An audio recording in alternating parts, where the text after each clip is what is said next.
Welcome to My Heart is Not Blind.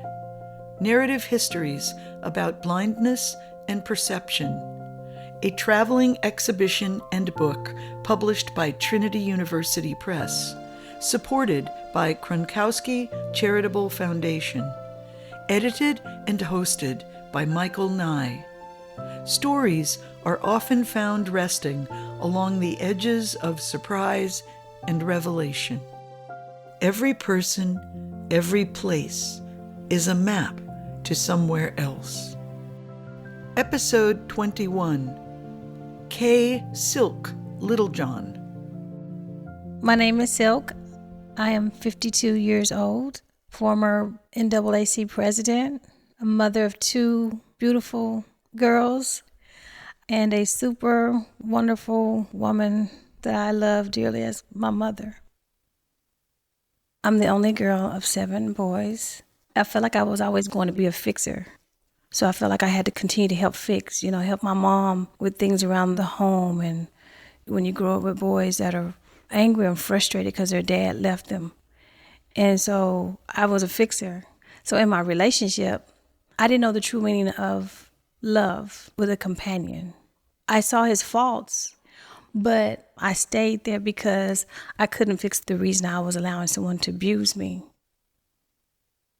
People abuse when they don't have control. They instill fear in someone else, and that gives them power. That's the only thing they can control. There's been many blows, many hits, many kicks, spits, verbal profanity before. And when that person that said they love you strikes you, your body just caves in. And he said, if I ever told anyone he would kill me or kill my kids, I felt trapped. I felt enclosed. I felt like I couldn't breathe. I didn't know who to go to. The morning that it happened, I had just gotten off work. I'm a cosmetologist, so I do hair during the day. And then at night, I work for American Airlines. Well, I just gotten off that morning. And he's asked me to find his other boot. I looked everywhere and I couldn't find it, but I was tired. I was so tired. And he didn't say okay or whatever. And I just got in the bed and laid down. And I just felt this hard, it was like an explosion. I've never been hit like that in my life. Bashed, hit me in the back of the head with a boot. I felt cold and hot, and it's almost like you facing death. Even when I was in the hospital, I didn't even tell my doctors. I still was protecting him. He told me that he would kill me.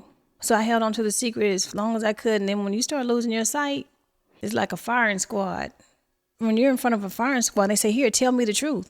Okay, this is what he did. Just save my sight. I just want my sight. This is where he hit me. This is how many times. You just start going into it. You spill your soul. I was in the hospital for almost a month. The doctor said I had cortical blindness. It's when your eyes appear normal because my eyes are completely healthy. It's not my eyes, it's my brain. The last thing that my eyes saw was my family.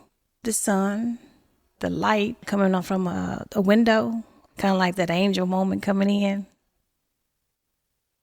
I never thought about killing myself, but at the same time, I didn't care about life.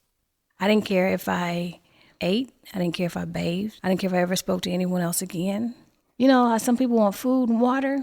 I wanted my sight. I couldn't even hear my own heartbeat. Some people treat you ghostly, like you don't even exist. They can come into a room, come to your table, and ask everybody at the table, what do they want to eat? And don't even acknowledge you. So losing your sight, that's a hard pill to swallow. When I look back on those days, I thank God for taking me through that moment because I could never understand another human being in their darkest moments. So how do you learn to live in the darkness? Have you ever gone outside and just laid on the grass and looked up in the sky at night? If you look and everything around you fades, the street lights, the grass, that tree, because you're just focused on outer space. And if you keep going and going, there's no boundaries. See, with blindness, there's no boundaries. There's 2 people inside of me. I walk around like that. There's that person that used to have vision, And then there's that person that doesn't. So it's a change. I don't know. Blindness to me is like an opportunity to live in a different realm. When it's raining, you hear all the different raindrops. When the wind blows, it's not just blowing, it's singing. You hear music in wind. You hear the trees, whoosh, whoosh. It's almost like a band playing when you're outside and the wind is blowing. But you don't appreciate that. You take that for granted because you see it. You don't take time to hear it.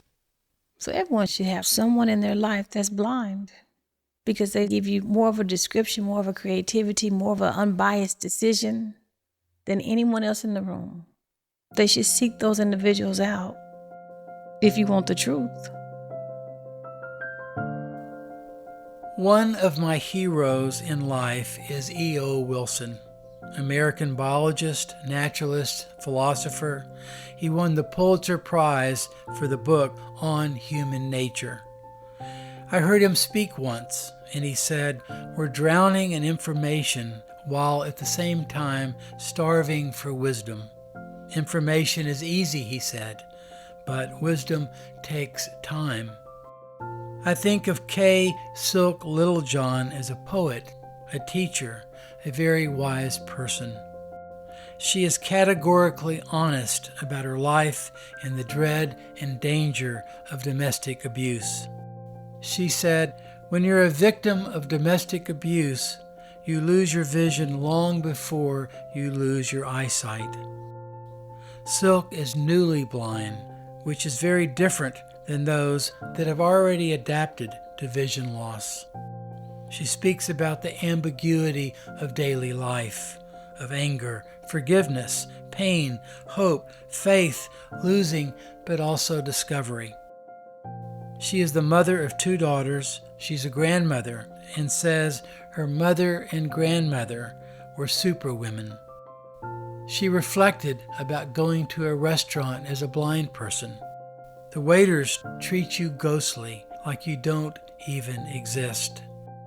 Silk said, "The public equates blindness with ignorance. Blindness to many people means you have no life at all. That is so cruel and mean." She says, "I'm not my blindness. I have a vision beyond what my eyes cannot see." Join me next week. 2 new episodes will be released. Please subscribe, rate, and review this podcast. You can also go to my website, michaelnye.org/podcast, for portraits and transcripts. Thank you for listening.